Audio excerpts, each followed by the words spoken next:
My name's Sam Weeks. I am a full-time admissions consultant. I help determined applicants get into top business schools. And talking of top business schools, today I've got to kindly agree to sit down and answer a few questions about her time at Wharton, about her application to Wharton, and I'm hoping we're going to get some advice on for budding applicants on how they should dive into the process.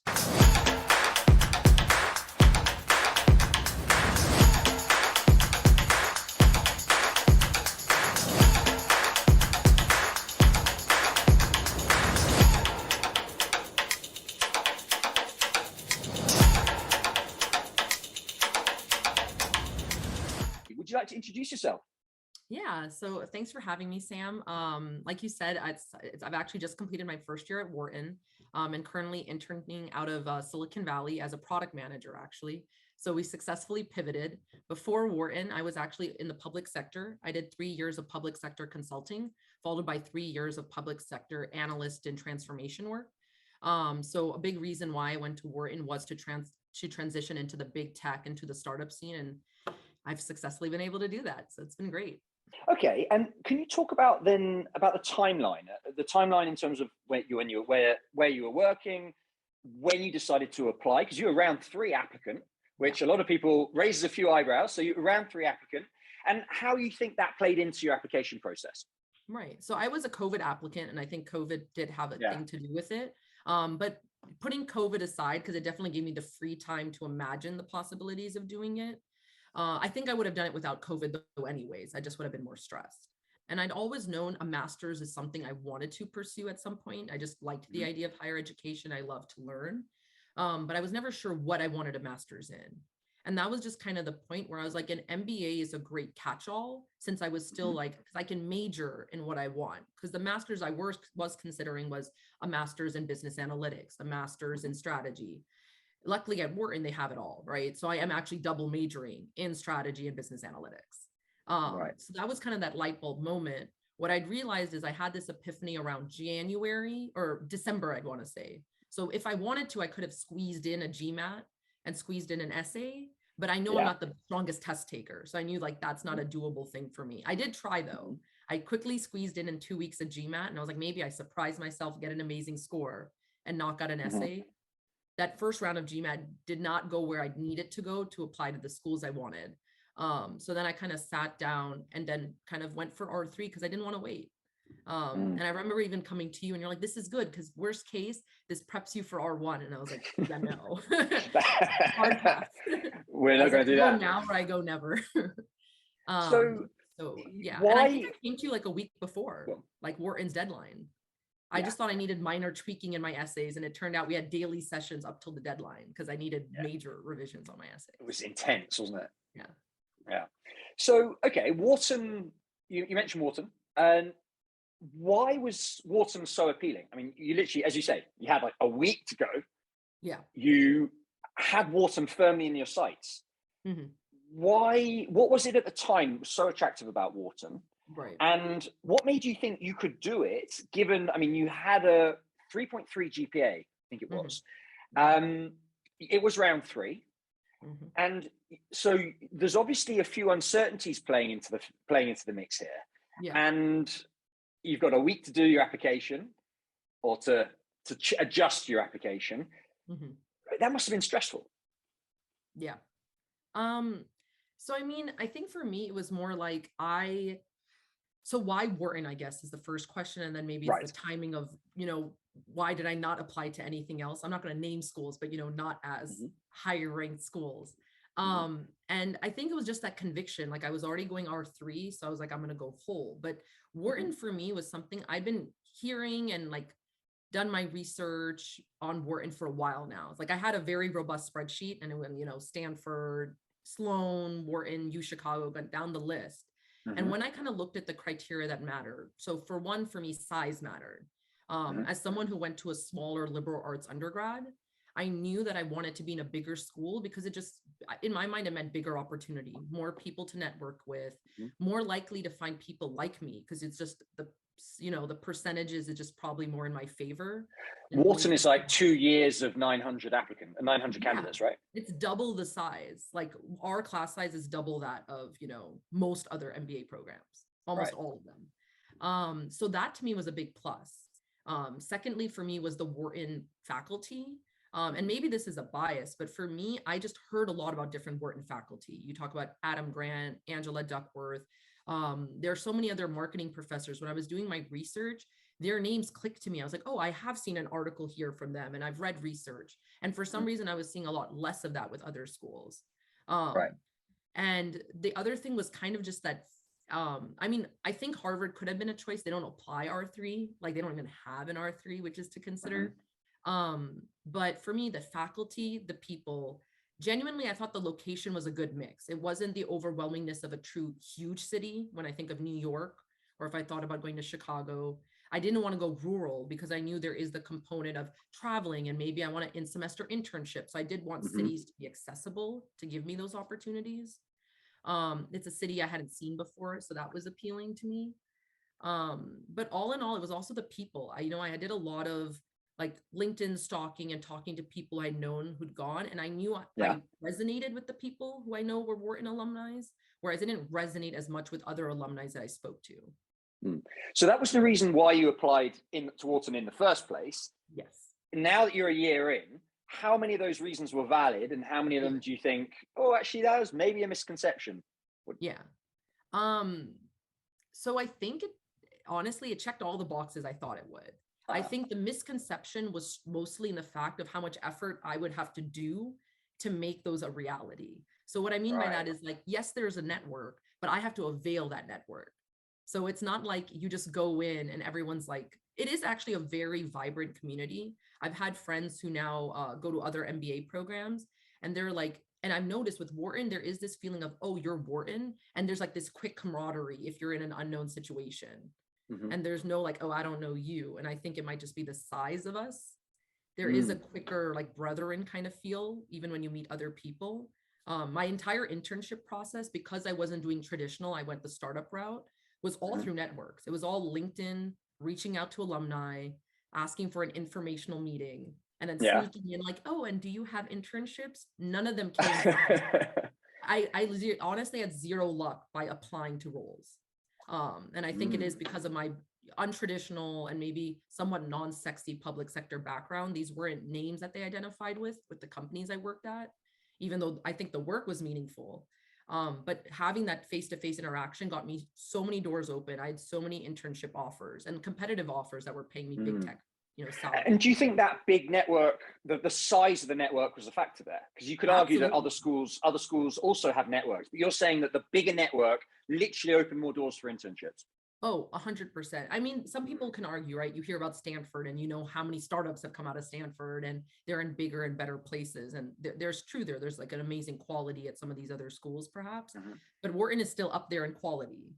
And I don't think there is not a single company I wanted to talk to that I didn't find a Wharton alumni at. Wow. Like there's not a single big tech that I want to that I didn't find someone. And it's not even that there was an alumni in the company, but like in the role I wanted.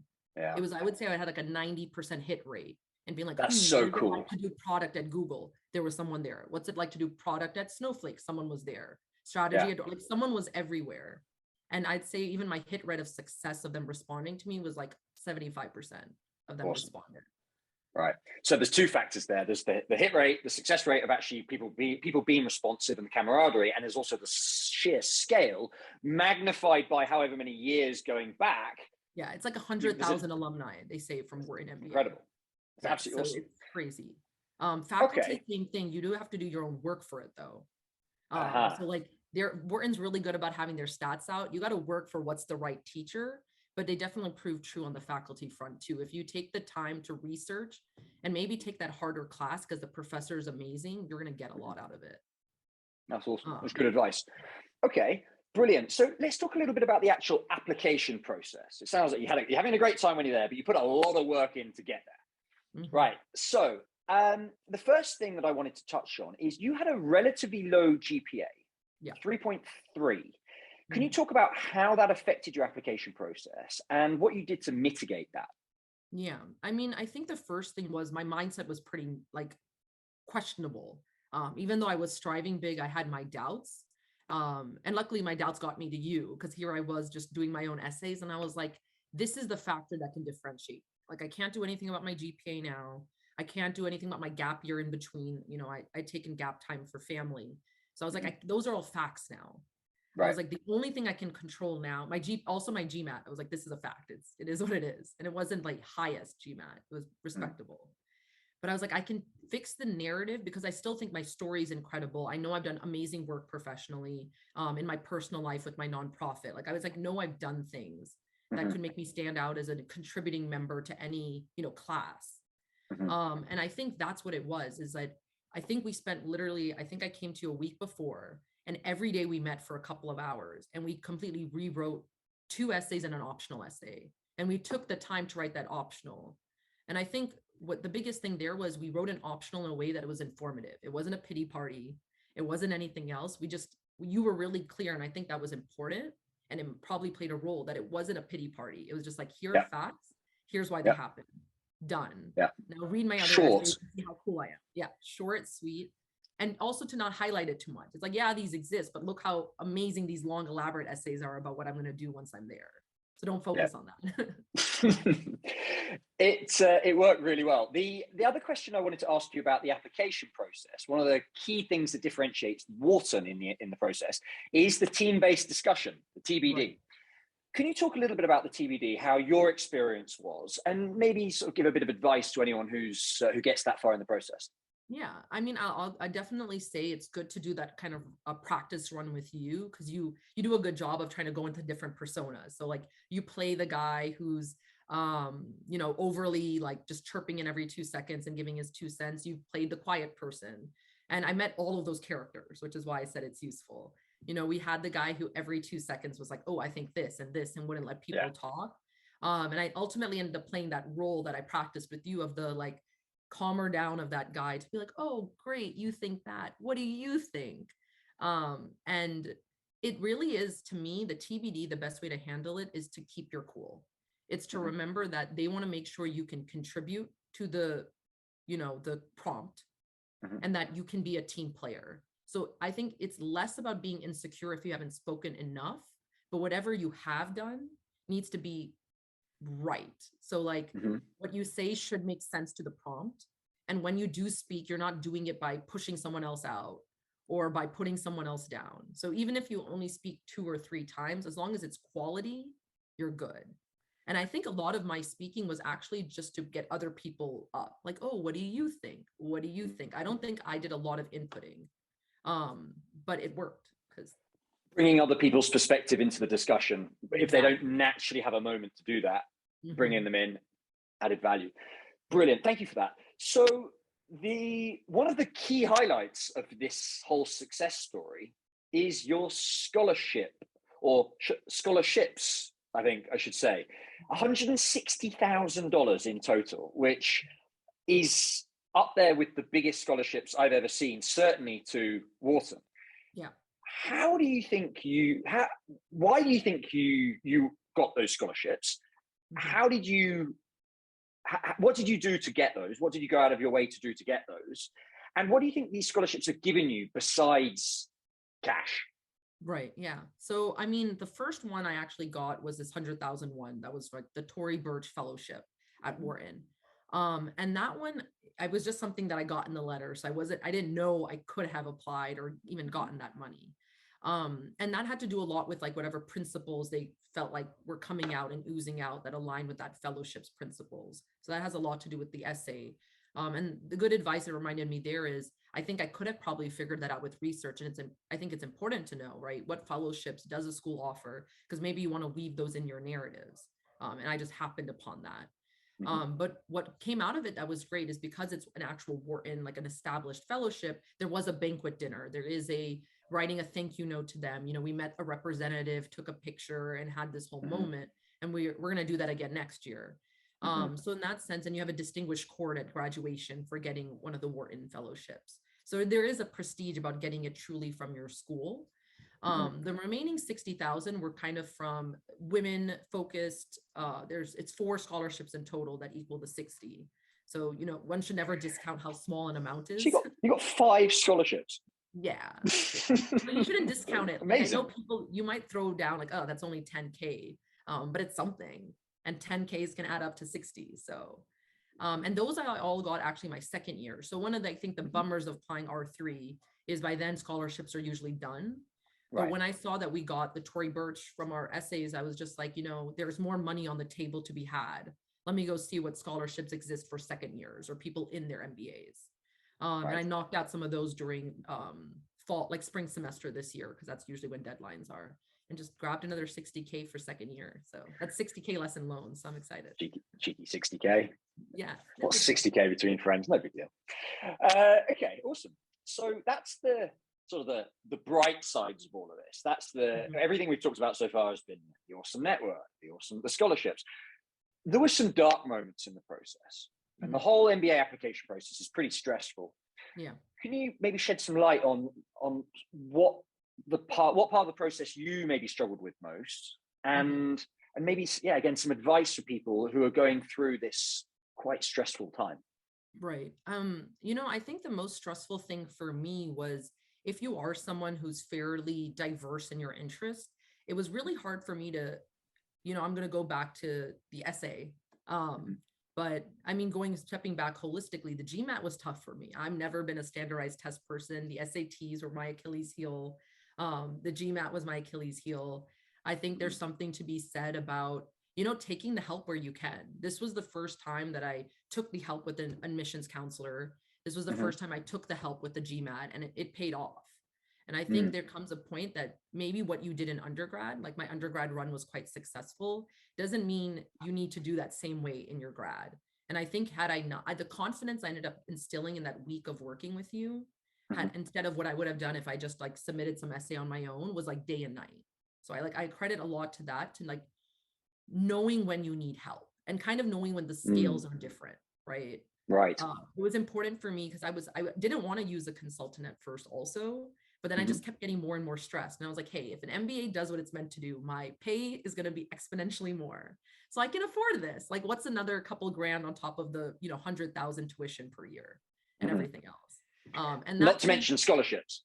Yeah. So like that to me was, like the scholarships pay back everything I spent on my GMAT studying and my essays, like 100-fold. But I think that was me for one of the biggest challenges, was knowing that I needed help. I could have come to you sooner. I could have maybe applied to more schools. It's not that I only wanted to apply where I applied, but I only applied to 2 schools.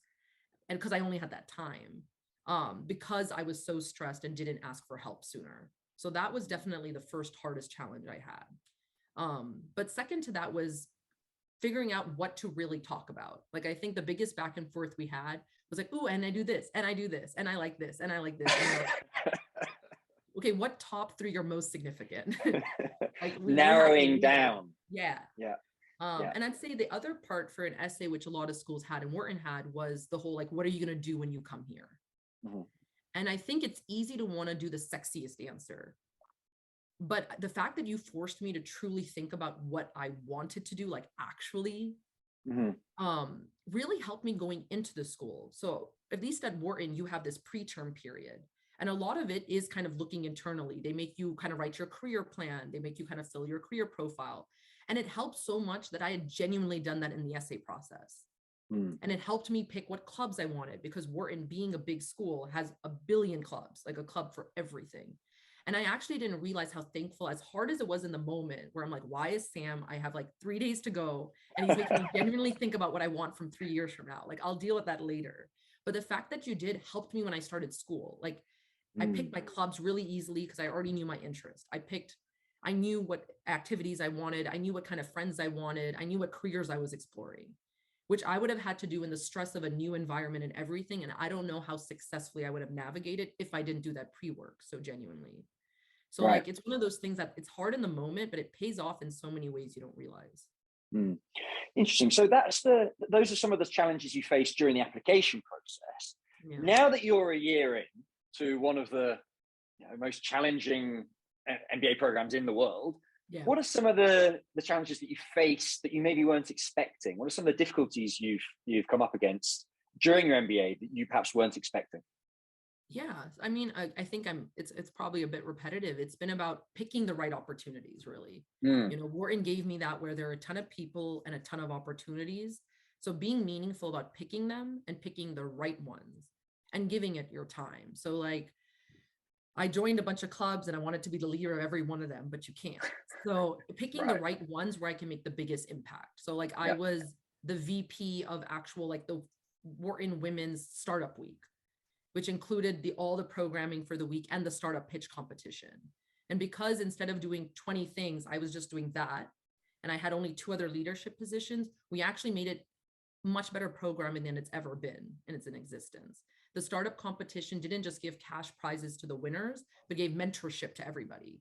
Like second Right. place got mentorship from this VC, and third place got mentorship from that VC, and Hmm. fourth place got to do a mock where a VC actually gave the pitch to them so they can see how they would have pitched. Like we gave goodies for everyone, which had never been done, and people liked that. Like if by participating we're getting something out of it, it's not Getting just some value.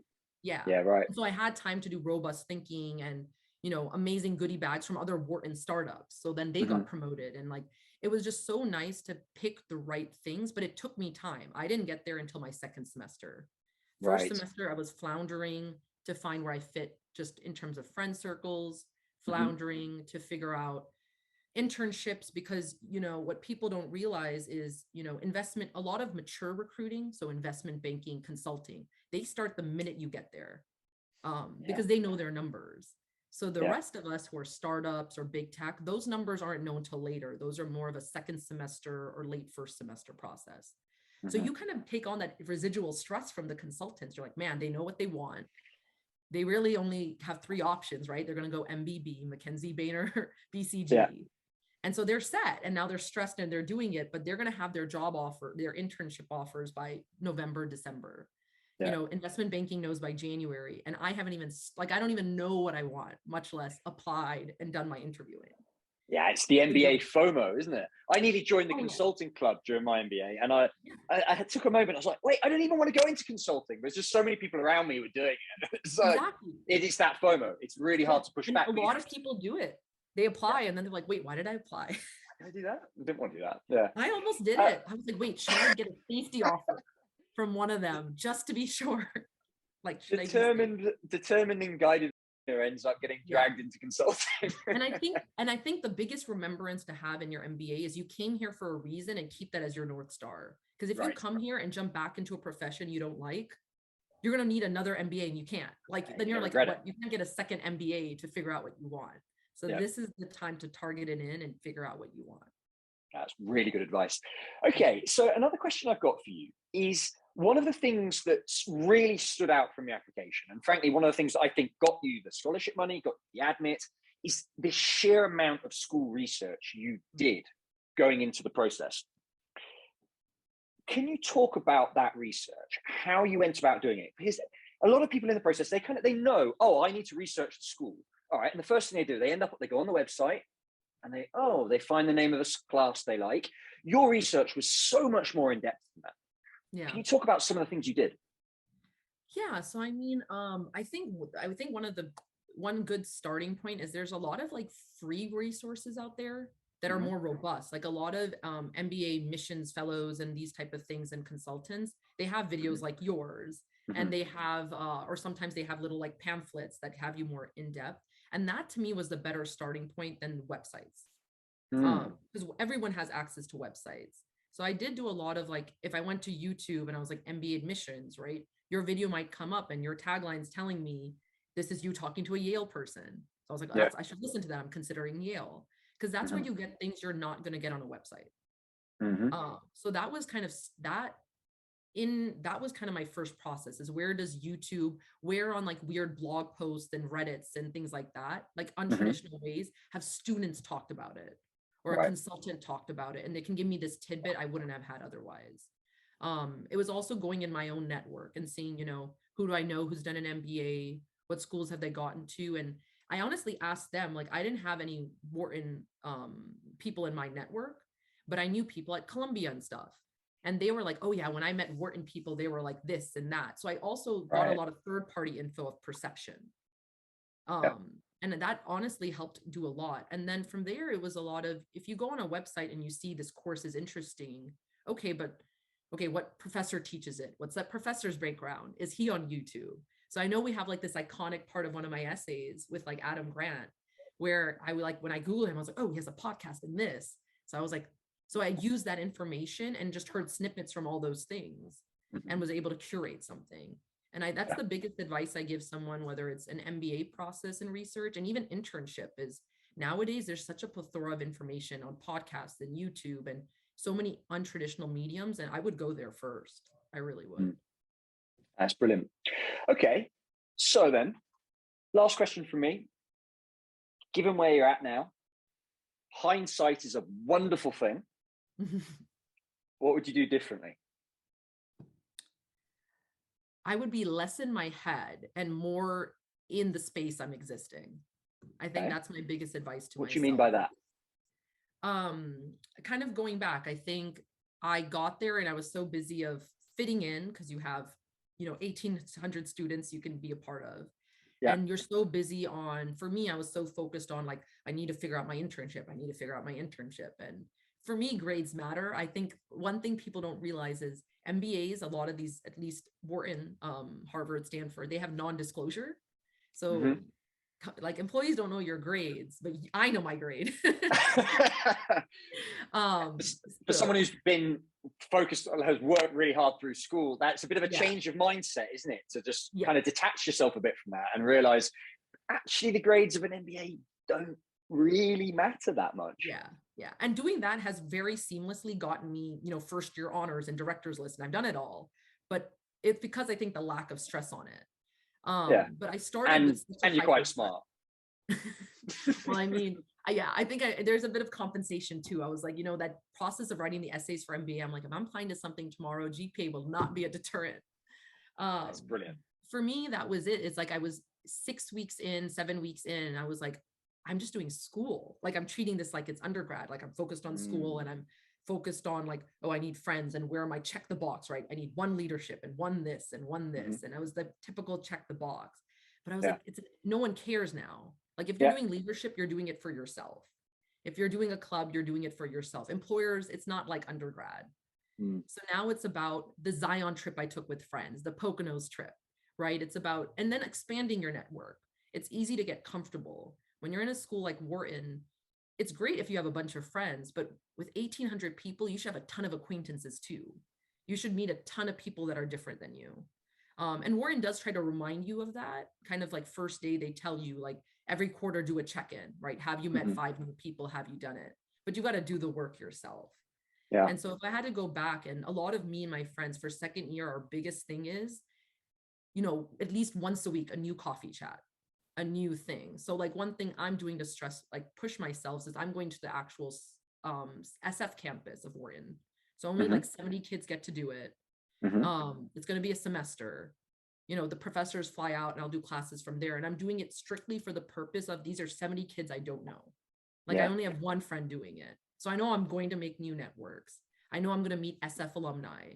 And I have my quota, like one coffee chat a week, one this. So I make that. So that's the biggest change I'm luckily already implementing and I would make going forward, even in companies, build that network. Hearing you, it's really interesting that you are you're systematizing networking almost. You're realizing that when you've got 800 people in your year, 900 people in your year, and 1,800 people in the school at the same time, you want to meet as many of them as you can. You can't just leave that to accident. You need to take deliberate measures, deliberate steps to meet as many people as you can, and therefore get the most out of one of Wharton's biggest selling points. Exactly. Yeah. That's also because really nice. Beings, we're gravitate towards like-minded people. So you have to make an effort. So I don't see it as much as disingenuous networking as like, I know I'm meeting more people like me. So I have to make an effort to meet people not like me because I don't know what I don't know. Yeah. So that's brilliant. Thank you so much for your time. It's been really, really informative. I honestly, I think people will love to have heard your story. One last thing then from me. Can I get a high five? Thank you so much. Take care and talk soon. Talk soon. Thanks. Thanks. Sam.